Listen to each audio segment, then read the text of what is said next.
সবাইকে আজকে আসলে আমি একটা খুব খারাপ ইয়েতে পড়ছিলাম, কারণ আমার পাসপোর্ট তারপরে বিদেশি কিছু ডকুমেন্ট ছিল, সেগুলো আপনার হারিয়ে গিয়েছিল।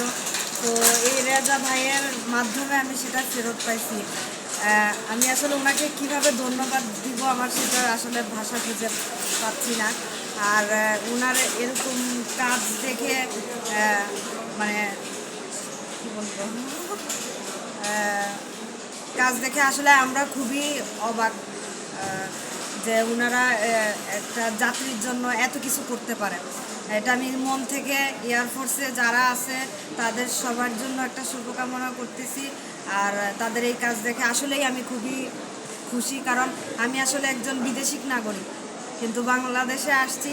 আর এসে আমি এই বিপদে পড়বো আমি আসলে বুঝতেও পারি নাই। আপনাদেরকে আসলেই অনেক ধন্যবাদ। এই পার্সটা ফেলে গেছিলেন, আমরা আপনার জন্য অপেক্ষায় ছিলাম। জি, তো আমরাও আপনাকে এটা দিতে পেরে আমরাও গর্বিত। জি, ধন্যবাদ ভাইয়া। যে আমাদের জন্য দোয়া করবো। ইনশাআল্লাহ। আসসালামু আলাইকুম সবাইকে।